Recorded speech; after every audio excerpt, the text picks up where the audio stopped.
Hi, I'm Wayne Salter, and welcome to the Untitled Art Journey, where I make and I share because making and sharing is fun. So, when you're drawing, as you know, you need context. You can't just start drawing. You need to know what it is that you're going to draw. So what I want to do here, if you're cool with it, is I want to take a story, a kind of retelling of Jack and the Beanstalk, and not really a retelling, more like a sequel. What happened after Jack and the Beanstalk? And I'm going to draw some things from that world and try to provide context as I go. Now, if you're unfamiliar with Jack and the Beanstalk, here's the quickest ever recap. Jack traded a cow for some magic beans. Those magic beans got wet and then grew into a gigantic beanstalk. Jack climbed up that beanstalk and found a magic world where there was a castle and a giant, and the very first thing he did was he stole a bag of gold coins. And then he took it down the beanstalk and he brought it back home. And then he went back up the beanstalk a second time and he stole a golden goose and went back down. And then one more time went up and stole a golden harp.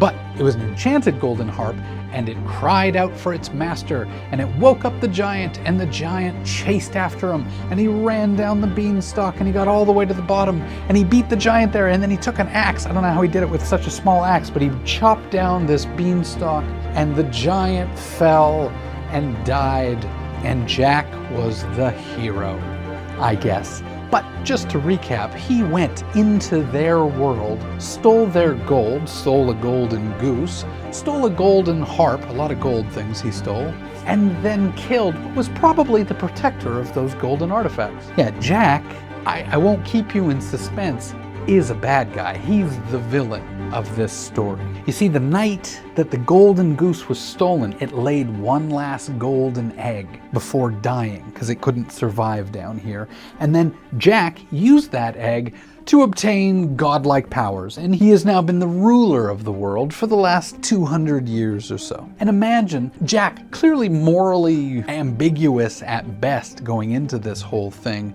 given the power of the gods and the whole world as his sandbox. Let's just say that it hasn't gone awesome for most.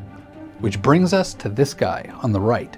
His name is Cree, and the golden harp that cried out when it was stolen, it wasn't crying out to the giant, it was crying out to Cree, because he is the master of the harp. And what we didn't see was when the giant climbed down, so did Cree. But he was quicker and smaller, and when the beanstalk was chopped down, it killed the giant, but Cree survived. He was injured and had to flee, but he survived. And then he started what is now, 200 years later, the Rebel Alliance, or something along those lines. I haven't given it a name yet. I can't think of everything. But the point is they're fighting against Jack. Jack's power, he's got this influence over the world, and he's brought back all sorts of like fairy tale creatures and things like this over the years, and he's kind of bent the world to his whim. But his influence only stretches so far. It doesn't go all the way around the world, so there's a place for humanity to still rebel from. Then a couple decades ago, Cree and a small army invade Jack's land, and they got the harp back. A lot of people died, but Cree got his harp back, and that's when the real plan can begin to try to take down Jack. And his plan is to play a melody that will prompt the beanstalks to grow, connecting this world to the world above and the giant's return. That's pretty much the bones of the story that gave life to these drawings. Now, as far as the beanstalk is concerned, I'll be honest, there's no specific aspects of the story that I told that prompted the beanstalk to be one way or the other. But in my mind, the thing that anchored it was that I didn't just want it to be a straight vertical beanstalk. I wanted it to have twists and turns like an old tree that is twisting and attempting to counter itself while it's growing in order to stay as stable as it can. Now for Cree, I mean, first of all, he's got these kind of elven ears and turned down horns, which is going to make him feel straight out of a fairy tale, which is what he needs to be. I would imagine his skin being like a teal or something like that. He needs to look out of place, which led to the kind of Spartan-esque cape that he has on, whose purpose really is so that I can show the giant claw marks across his chest that he got when he was getting his harp back. There was a battle, one of Jack's beasts mauled him in the retrieval. And then he also has 3 lines on his forehead, and those 3 lines represent the harp that he is the master of. And those are the decisions that made Cree into what he was. The story drove his design. Now, a lot of it is just kind of drawing and seeing what looks good, but you do have to anchor it in the story you're telling. So then we'll end on Jack. Now, Jack is terrifying. Jack is ghoulish. Jack is awful.